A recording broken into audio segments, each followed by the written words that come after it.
So we're going to focus on first, I'm just going to go through each of the three levels, and just explain the process of what do the memories look like at those levels.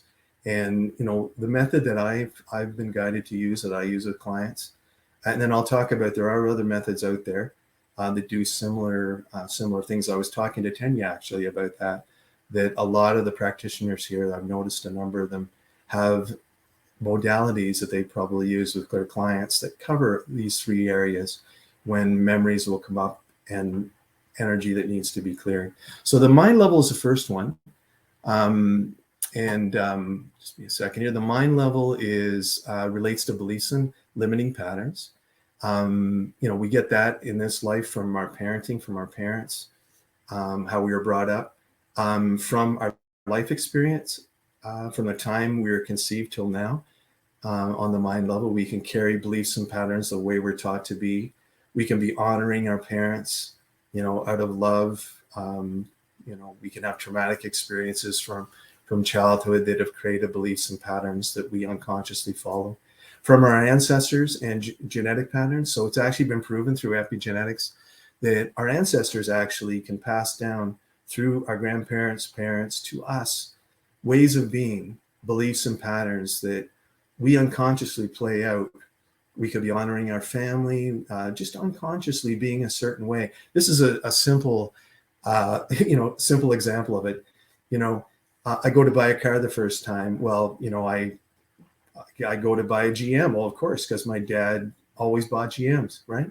So I could never buy a Ford. I would never let myself buy a Ford. I felt like I was not honoring my father by buying a Ford, right? So I know that's it really doesn't mean much. It's nothing traumatic or anything like that, but just give you an idea how these patterns can work unconsciously.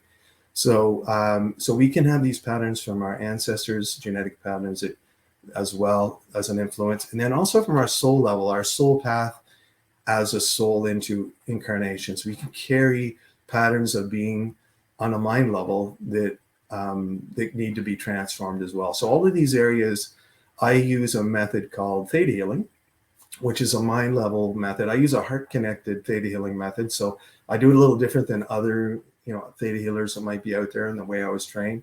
But I do everything from a heart connected level to connect you to your divinity. And so the mind level is around beliefs and limiting patterns.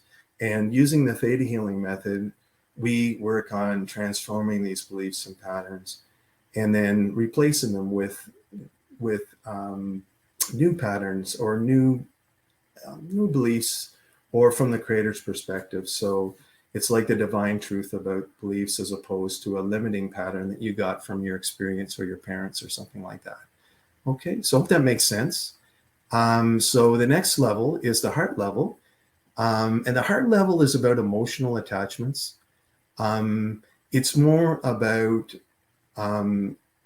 clearing unsupportive emotional attachments. Because when I work with people on this, I get some people that, like the emotional attachments they might have in relationships, a partner or their parents.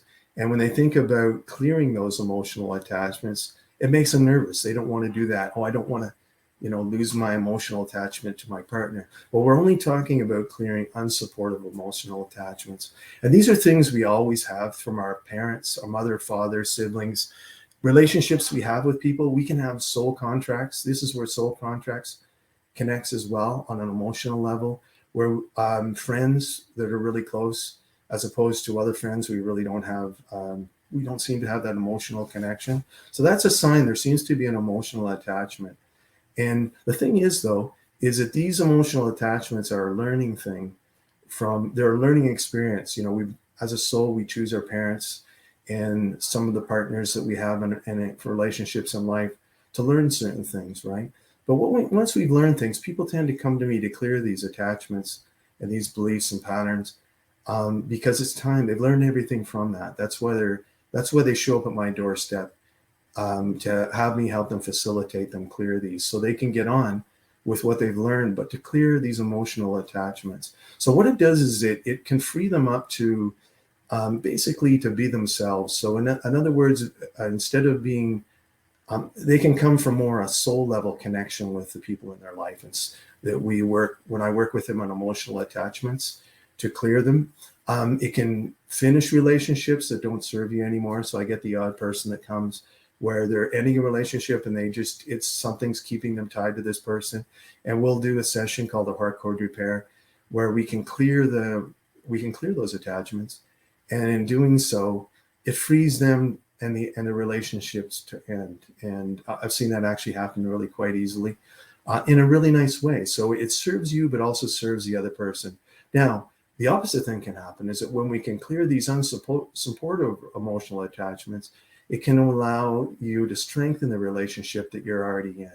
So I've seen people that it can shift their relationship where they can have more of a soul to soul, heart to heart connection, instead of unsupportive emotional energy being the focus of the relationship, which has a negative response or a negative outcome in the relationship. So that's a second level, and that's how I work with people one-on-one with that. But it's about emotional level at the heart.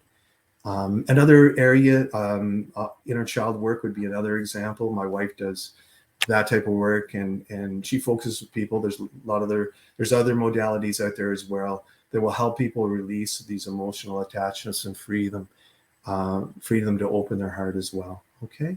So the next level is the body level. Well, this is where the cell memory side of things relies. This is where we store emotions and trauma on a body level. So if you think about it, why does that happen? Why do we store emotions and trauma when we're a child? Like, I'm a rebirther, so I've worked with people that, to go back and clear birth trauma. So birth is a traumatic experience. Even the easiest and best birth is the most, it can still be a traumatic experience. And as a child and a baby, we don't have the means sometimes to process the energy of the experience. So it gets stuck in the body. And that's really what the body level emotions and trauma that I work with people on, helping to clear. The idea that there's cell memories stored in the body, and the thing is it might not even be your story. It could be your parents. It could be birth trauma. It could be energy from your parents as a child, trauma, something going on where you vicariously took this energy on and it isn't even yours. So there's no real story attached to it, but how do you clear this, right? So this is where people get stuck. The cell memory gets stuck in their body, and then the environment and their experience in life, the relationships they're in. COVID's a good example. We can use that. We all understand what that's about. The fear of survival coming up because of COVID has triggered a lot of people, including myself, to bring up these memories that are in the body, right? Since COVID happened, a lot of my sessions, people have body level memories and emotions stored, and it's just a process of clearing them and knowing how to do that. So, because the body will heal itself, right? It's just, it needs to finish the experience for the energy of the past to clear out of the body. So you can reconnect to your heart intelligence. And I'll explain about that in a minute and about how that works. So, and I use, for that, I use a cell memory release method, which is, it's a method I developed when I realized that people had body level trauma and emotions stored, that the mind level theta healing method that I used quite successfully, people seem to get a lot of, just didn't seem to work when people had trauma stored in their body or had a fight or flight response, addictions, those type of things popping up in their lives. So, okay. So